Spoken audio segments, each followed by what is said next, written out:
옆에 분들과 한번 이렇게 인사하셨으면 좋겠어요. 함께 예배드리게 되어서 감사합니다. 네, 할렐루야. 제가 말씀을 준비하면서요, 어떻게 하면 좀 말씀을 좀 재밌게 시작할 수 있을까 좀 생각하다가 지난주에 대머리의 7가지 감사라는 그런 재밌는 글을 접했습니다. 제가 여러분에게 좀 소개를 해드릴게요. 여러분이 맞는지 한번 판단해 보시기 바랍니다. 첫 번째로는 여자는 대머리가 거의 없다라는 거예요. 여자는 대머리가 거의 없다. 그래서 대머리가 감사의 첫 번째 조건이 된다는 것입니다. 근데 가만 보니까 진짜 여자분들은 대머리가 없는 것 같아요. 아직 보지를 못했어요. 여러분 혹시 보셨는지 모르겠어요. 전 아직 보지를 못했어요. 그리고 한번 상상을 해보세요. 여자가 대머리가 되면 어떻게 될까? 끔찍하잖아요. 끔찍하다는 표현이 좀 그랬나요? 어쨌든 오늘 이 자리에 계신 여성분들은 특별히 감사하셔야 됩니다. 왜 아멘이 없으신지 모르겠네. 두 번째로는 대머리의 감사 7가지 두 번째로는 하나님의 사랑을 받는 자가 대머리 되는 거예요. 왜냐하면 하나님이 너무 이쁘다고 얼마나 쓰다듬어 주셨던지 그것이 대머리가 됐다 하는 이야기입니다. 세 번째로는 대머리는 거의 거지가 없다라는 거예요. 얻어먹는 사람 치고 대머리 어디 보셨습니까? 거지의 특성은 머리가 아주 그냥 산발을 하고 다녀요. 그러니까 대머리를 저도 아직 보지를 못한 것 같아요. 그러니까 참 대머리들은 그래도 넉넉하게 사는 사람들이, 좀 여유있게 사는 사람들이 대머리다, 뭐 이렇게 해석을 할 수도 있겠죠. 또 네 번째로는 엘리사가 대머리였다는 겁니다. 근데 참 신기한 것을 가만 보면 보편적인 사람들 가운데에 목회자들 가운데 대머리가 특별히 많아요. 목회자들 가운데 이렇게 퍼센테이지로 보면 목회자들 가운데 대머리가 많은데, 그게 왜 그러냐? 능력이 많은 후손이기 때문에 대머리가 많다, 뭐 이렇게도 해석을 합니다. 다섯 번째로는 대머리의 감사 중에 다섯 번째는 물자 전략에 크게 기여한다는 거예요. 그러니까 이 머리에 뭐 돈 들어갈 일이 없다는 거죠. 대머리는 뭐 손볼 일도 없고 그냥 그거 자연 그대로 살기 때문에 감사하다 하는 겁니다. 여섯 번째로는 시간을 전략한다. 그냥 세수하면서 머리까지 한꺼번에 싹 할 수 있다는 거죠. 일반적으로는 산푸질 해야 됩니다. 머리가 많으면 또 드라이 해야 되죠. 빗질 해야 되죠. 얼마나 많은 시간을 썼는지 모르는데 대머리는 그럴 시간을 쏟을 이유가 없다 하는 것입니다. 그래서 감사되는 거예요. 마지막 7번째는 정말 기가 막힙니다. 대머리가 참 감사한 이유 중에 하나는 하나님을 가장 편안하게 해드리는 것이 대머리예요. 왜냐하면 마태복음 10장 30절에 가서 보면 하나님은 사람의 머리카락까지 헤아린다고 말씀하십니다. 그런데 대머리는 헤아릴 것이 없으니까 하나님을 얼마나 편안하게 해드리는지, 그래서 하나님이 특별히 대머리를 사랑하신다. 이것이 대머리의 감사의 7가지 조건입니다. 제가 이 글을 읽으면서 사람은 마음먹기에 달렸다라는 말이 있어요. 어떤 마음을 갖느냐에 따라서 사람은 그것이 행동으로 나타난다 하는 것처럼 감사도 마음먹기에 달려있다 하는 것입니다. 모든 일을 불편하게 생각하면 한없이 불편한 것이고요. 좋게 생각하고 좋게 이해하면 그것도 유익이 될 수 있다 하는 것을 제가 이 유머를 통해서 교훈받게 됩니다. 여러분, 성경은 우리를 향하신 하나님의 사랑을 담고 있는 편지와 같습니다. 성경에는 우리를 사랑하시는 하나님의 마음을 표현하고 있는 구절들이 많이 나오고 있는데 오늘 본문도 그 중에 하나입니다. 오늘 본문은 그 어떤 구절보다도 하나님의 사랑의 마음을 잘 표현하고 있는 말씀입니다. 오늘 이 자리에 부모님들 계시지만 자녀를 향한 부모의 마음은 어떤 것입니까? 그 자녀가 늘 항상 기뻐하고 늘 감사하고 늘 하나님을 의지하며 살아가는 그런 모습을 보는 부모는, 그런 자녀의 모습을 보는 부모는 행복이고 감격 그 자체일 것입니다. 마찬가지로 하나님의 마음도 동일합니다. 하나님은 우리가 항상 기뻐하고 쉬지 말고 기도하고 범사에 감사하며 살아가는 것이 예수 그리스도 안에서 우리를 향하신 하나님의 뜻이다, 이렇게 말씀하고 있습니다. 여기 하나님의 뜻이라는 말은 하나님이 원하시는 생활의 방식이라는 뜻을 담고 있습니다.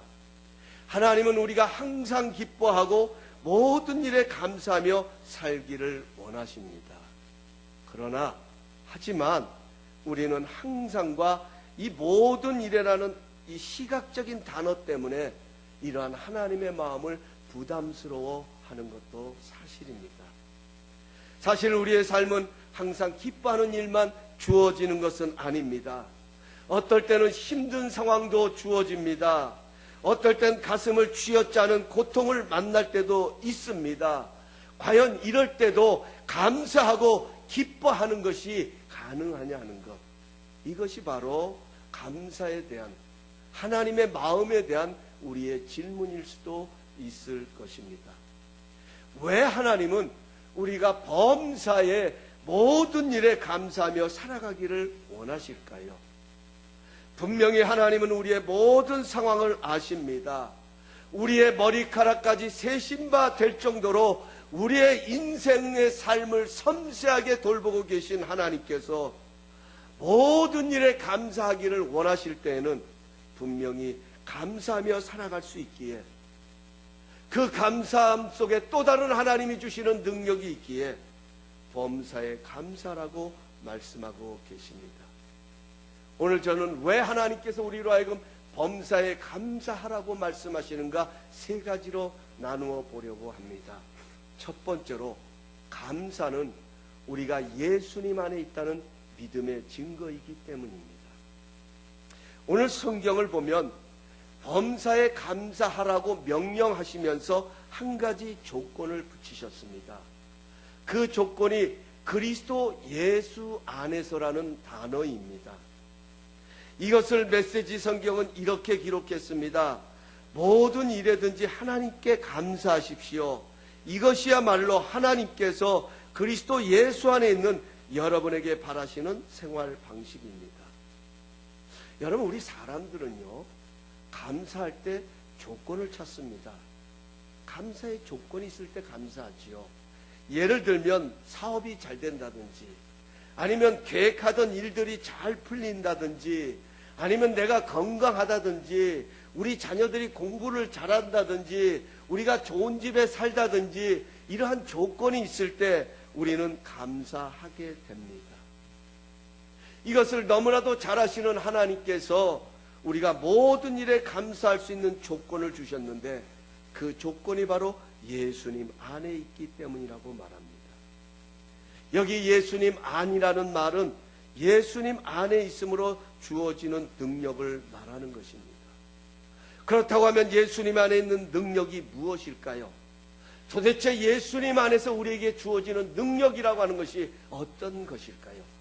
여러분, 시간이 가지만 제가 다 설명을 드릴 수 없기 때문에 우리 로마서 8장 우리 다 함께 한번 펼쳐보시겠습니다. 로마서 8장의 말씀. 이 로마서 8장은 많은 성경학자들이 성경의 다이아몬드와 같은 그런 말씀이다, 이렇게 표현을 하죠. 로마서 8장 1절부터 39절까지의 말씀입니다만은 좀 길어요. 그러나 우리 좀 함께 한 목소리로 천천히 한번 읽어보십시다. 우리가 예수님 안에서 누리는 능력, 예수님 안에서 누리는 축복이 무엇인가 하는 거예요. 우리가 예수 믿음으로 얻는 축복입니다. 8장 1절부터 우리 함께 천천히 읽어보겠습니다.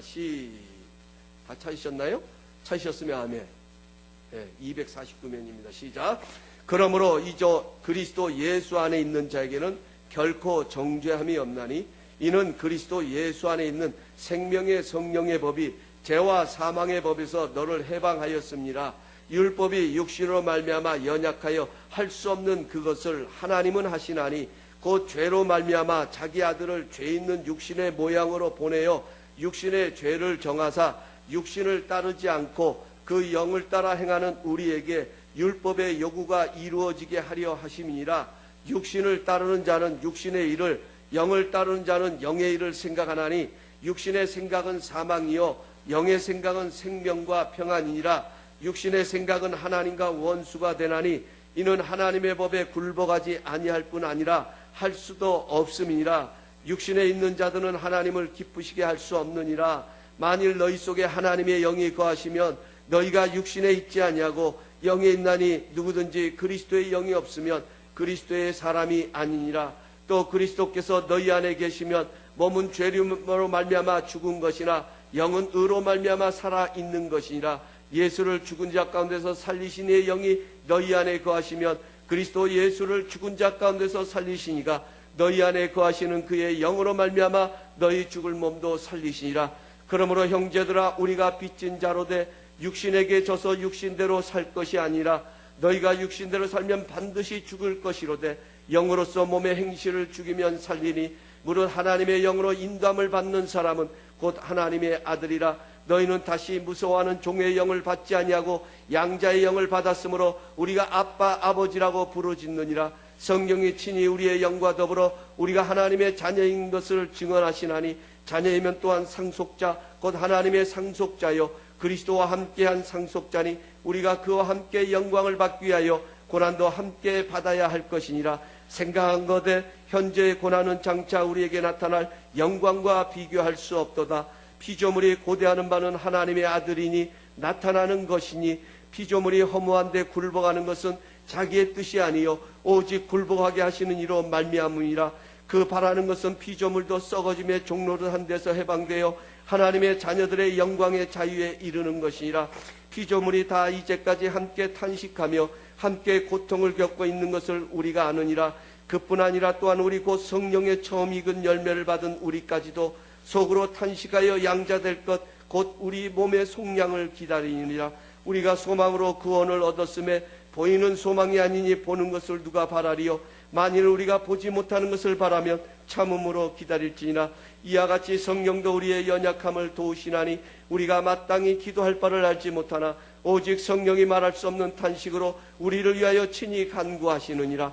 마음을 살피신 시가 성령의 생각을 하시나니 이는 성령의 하나님의 뜻대로 성도를 위하여 간구하심이라. 우리가 알거니와 하나님을 사랑하는 자 곧 그의 뜻대로 부르심을 입은 자들에게는 모든 것이 합력하여 선을 이루니라. 우리 28절 펜 있으신 분들은 밑줄 그시면 좋겠어요. 우리가 알거니와 하나님을 사랑하는 자 곧 그의 뜻대로 하나님의 뜻대로 주님 안에서 부르심을 입은 자들에게는 모든 것이 합력하여 선을 이루니라. 또 29절 우리 봅니다. 시작. 하나님이 미래에 아신 자들을 또한 그 아들의 형상을 본받게 하기 위하여 미리 정하셨으니 이는 그로 많은 형제 중에서 맏아들이 되게 하려 하심이라. 또 미리 정하신 그들을 또한 부르시고 부르신 그들을 또한 의롭다 하시고 의롭다 하신 그들을 또한 영화롭게 하셨느니라. 그런즉 이 일에 대하여 우리가 무슨 말하리요. 만일 하나님이 우리를 위하시면, 여기 하나님이 우리를 위하시면 밑줄 그시기 바랍니다. 하나님이 우리를 위하시면 누가 우리를 대적하리요. 자기 아들을 아끼지 아니하시고 우리 모든 사람을 위하여 내주시니가 어찌 그 아들과 함께 모든 것을 우리에게 주시지 아니하겠느냐. 누가 능히 하나님께서 택하신 자들을 고발하리요. 의롭다 하신 이는 하나님이시니 누가 정죄하리요. 죽으실 뿐 아니라 다시 살아나시는 그리스도 예수시니 그는 하나님 우편에 계신 자요 우리를 위하여 간구하시는 자신이라. 누가 우리를 그리스도의 사랑에서 끌으리요. 여기 누가 우리를 그리스도의 사랑에서 끌으리요 밑줄 그시기 바랍니다. 환난이나 곤고나 박해나 기근이나 적신이나 위험이냐 칼이랴. 기록된 바 우리가 종일 주를 위하여 죽임을 당하게 되며 도살당한 양같이 여김을 받았나이다 함과 같으니라. 그러나 이 모든 일에 우리를 사랑하시노 말미암아 우리가 넉넉히 이기니라. 내가 확신하노니 사망이나 생명이나 천사들이나 권세자들이나 현재이나 장래이나 능력이나 높음이나 기쁨이나 다른 어떤 피조물이라도 우리 주 그리스도 예수 안에 있는 하나님의 사랑에서 끊을 수 없느니라. 아멘. 우리 함께 고백하시겠습니다. 하나님의 사랑에서 끊을 수 없느니라. 아멘. 그렇습니다. 예수님 안의 능력이 무엇이냐? 우리가 예수님 안에 있음으로 인해서 얻는 능력이 어떤 것이냐? 한마디로 요약한다고 하면 하나님의 사랑 안에서 우리를 끊을 것이 아무것도 없다 하는 것입니다. 우리는 예수님 안에서 하나님께 연결되어 있는 사람입니다. 우리는 우리 자신들이 의롭기 때문에, 우리가 죄를 짓지 않기 때문에 하나님과 화평을 이루는 것이 아니라 예수 그리스도 안에 있는 그 속으로 말미암아 하나님의 은혜로 값없이 의로움을 얻은 자 되었다라고 말씀합니다. 이제는 더 이상 그 예수 그리스도 안에서, 하나님의 사랑 안에서 우리를 빼앗아갈 수 있는 것이 없다라고 오늘 성경은 말씀하고 있습니다. 쉬운 말로 이런 이야기입니다. 예수님께서 요한복음 15장의 포도나무의 비유를 통하여 예수님과 우리와의 관계를 설명해 주셨습니다. 나는 포도나무요 너희는 가지라고 말씀을 하셨습니다. 예수님은 포도나무시고 우리는 가지입니다. 여러분, 가지는 나무로부터 생명을 공급받고 열매를 맺습니다. 결코 가지 스스로 열매를 맺는 것이 아닙니다. 그렇다고 해서 가지가 나무에 붙어 있다고 해서 비바람이 없고 가뭄이 찾아오지 않는 것 아닙니다. 가지가 나무에 붙어 있어도 그 가지는 비바람을 맞아야 합니다. 여전히 가뭄이 찾아옵니다. 그럼에도 중요한 것은 가지가 나무에 접붙여 있고 나무는 그 뿌리를 생명의 물에다가 깊이 뿌리를 내리고 있기 때문에 그 나무로부터 공급하여지는 그 생명의 영양분을 먹기 때문에 나무에 접붙여 있는 가지는 비바람이 불어도 가뭄이 찾아와도 메마르지 아니하고 생명을 유지하고 열매를 맺는다는 것입니다. 여러분, 우리가 예수를 믿어도 어려움이 찾아옵니다. 우리가 예수를 믿어도 생각지 못한 상황이 찾아옵니다. 저 세상 사람들이 만나는 어려움, 저 세상 사람들이 만나는 환난, 이 세상이 불경기가 되면 우리도 불경기를 맞이합니다. 예수 믿는다고 해서 불경기가 피해가는 것 아닙니다. 어려움이 없어지는 것 아닙니다. 우리에게도 동일하게 찾아옵니다. 그러나 분명한 한 가지 사실은 우리가 예수님 안에 있기 때문에, 우리가 하나님의 사랑 안에 있기 때문에 그 어떤 상황도, 그 어떤 모습도 결단코 우리를 그 하나님의 사랑 안에서 빼앗아갈 수 없다고 하는 것, 이것이 바로 오늘 우리가 하나님 앞에 감사할 수 있는 조건이 되는 거예요. 우리를 넘어뜨리려고 하면 예수님을 무너뜨려야 합니다. 우리를 쓰러뜨리려고 하면 오늘도 우리가 접붙여 있는, 우리가 믿고 의지하는 예수님을 넘어뜨려야만 우리를 무너뜨릴 수 있는 것입니다. 그러나 예수님을 넘어뜨릴 수 있는 것은 아무것도 없습니다. 죽음도 예수님을 이기지 못했습니다. 어떠한 죄도 예수님을 이기지 못했다는 것입니다. 그래서 로마서 8장 37절 39절은 그러나 이 모든 일에 우리를 사랑하시느로 말미암아 우리가 넉넉히 이기니라. 내가 확신하노니 사망이나 생명이나 천사들이나 권세들이나 현재이나 장래이나 능력이나 높음이나 기쁨이나 다른 어떤 피조물이라도 우리를 우리 주 그리스도 예수 안에 있는 하나님의 사랑에서 끊을 수 없느니라. 사랑하는 성도 여러분, 어려운 가운데서도 우리가 항상 감사할 수 있는 것은 우리는 예수님 안에 있기 때문입니다. 예수님은 그 상황을 통하여서 오히려 우리를 온전하게 세워 가십니다. 그래서 야고보서 1장 2절에 가서 보면 내 형제들아 너희가 여러 가지 시험을 당하거든 온전히 기쁘게 여겨라. 여러분, 시험을 당하는데 기쁘게 여기래요. 이는 너희의 믿음의 시련이 인내를 만들어내는 줄 알미라. 인내를 온전히 이루라. 이는 너희로 온전하고 구비하여 조금도 부족함이 없게 하려 합니다. 사랑하는 성도 여러분, 우리가 범사에 감사할 수 있는 그것은요, 오늘 우리에게 있는 절망, 오늘 우리에게 찾아온 이 어려움이 희망이 될 때 감사할 수 있습니다. 그렇지 않겠습니까? 오늘 우리가 만나고 있는 이 힘든 시간들이 소망이 있어야 우리가 감사할 수 있어요.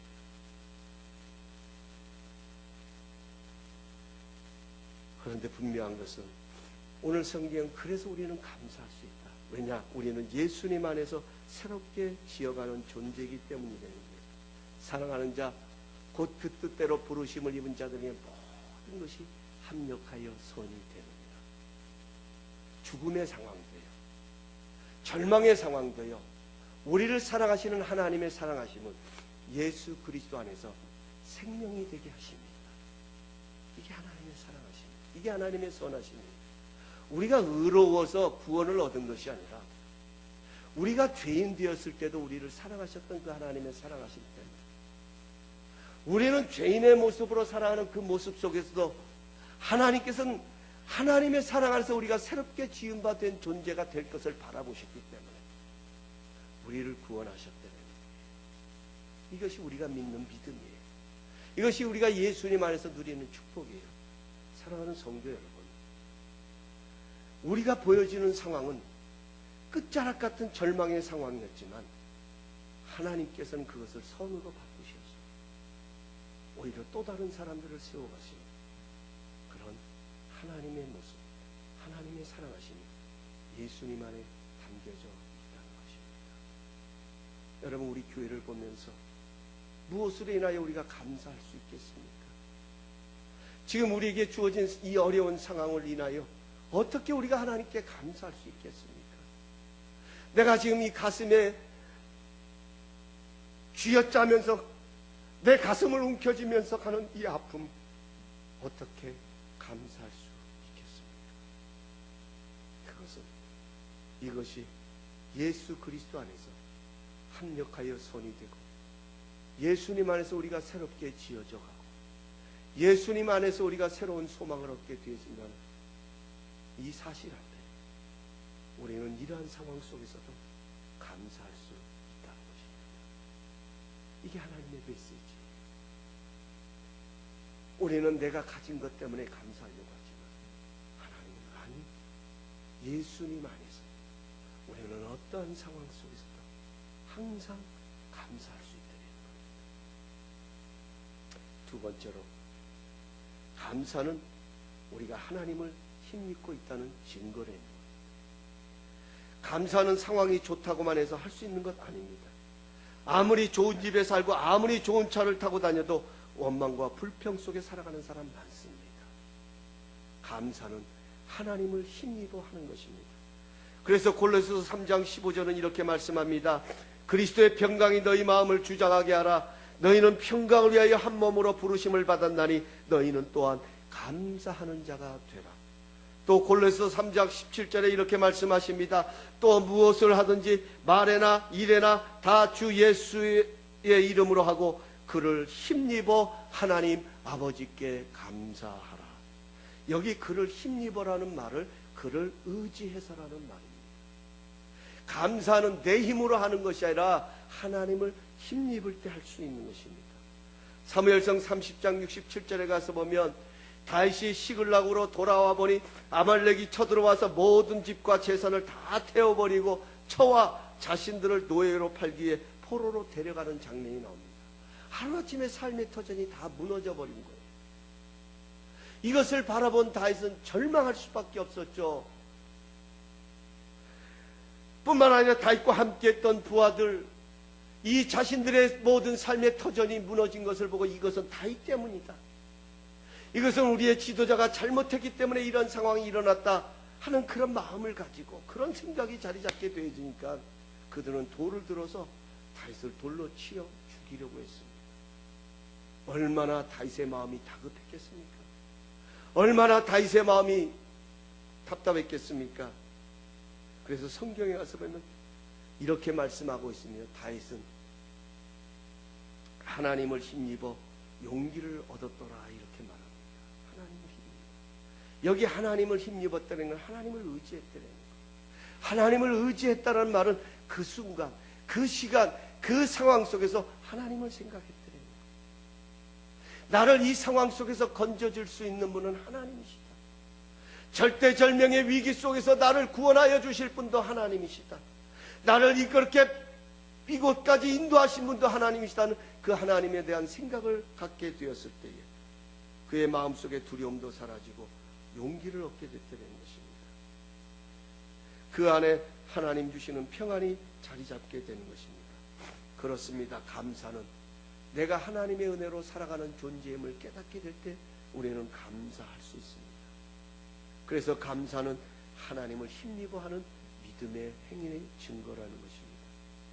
나는 하나님을 힘입어 살아가는 존재임을 깨닫고 그것을 믿음으로 표현하는 것이 바로 감사인 것입니다. 우리는 항상 감사하는 자가 되기 위해서는 늘 하나님을 힘입는 자가 되어야 합니다.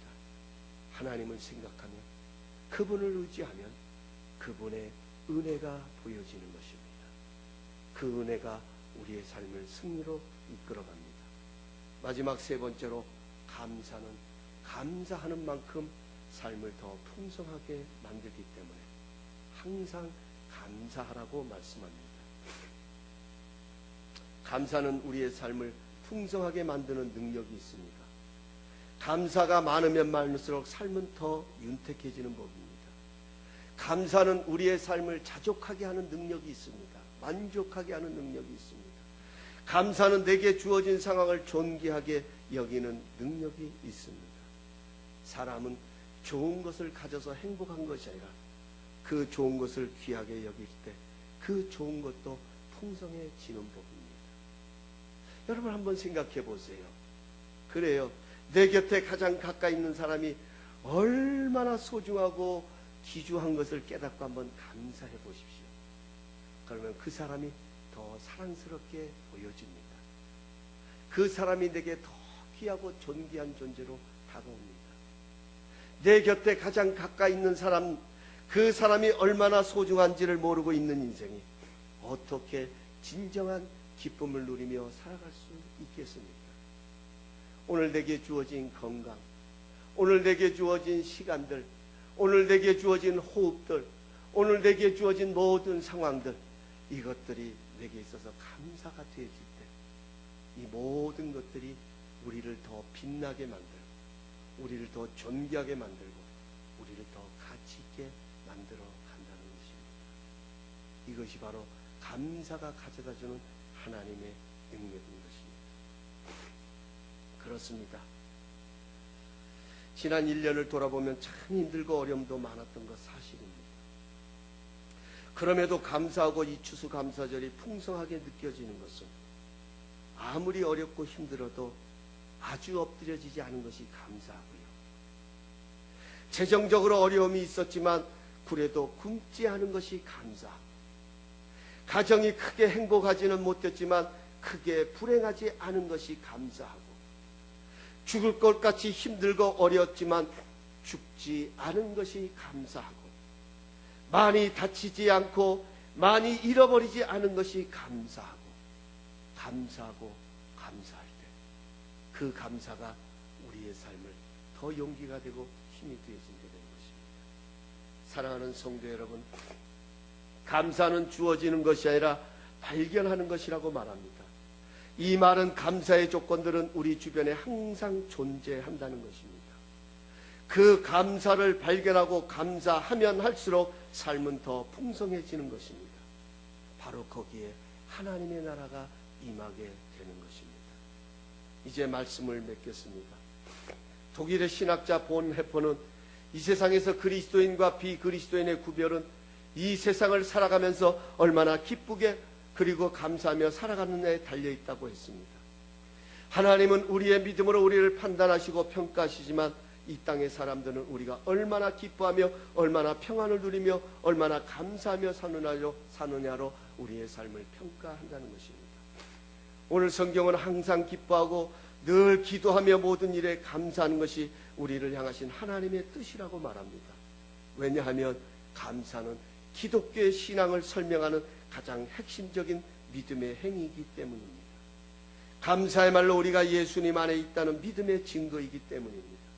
감사야말로 우리가 하나님을 힘입고 있다는 증거이기 때문입니다. 감사는 우리의 삶을 더 풍성하게 만드는 하나님의 또 다른 축복의 열쇠이기 때문에 감사하라고 말하고 있습니다. 오늘 우리는 내가 예수님 안에 있다는 한 가지 사실만으로도 가장 큰 감사를 드릴 수 있을 것입니다. 아무쪼록 예수님으로 인하여 감사하고 그분이 주시는 은혜로 인하여 기쁘게 살아가시는 우리 성도님들 되시기를 예수님의 이름으로 축원합니다. 우리 다 함께 기도하시겠습니다. 우리 지난 한 해 동안 베푸르신 하나님의 은혜를 생각하면서 힘들고 어려움도 있었지만 그러나 분명한 것 한 가지는 우리는 예수님 안에 있기 때문에 이 어려움이 우리에게 소망이 되고 희망이 될 것입니다.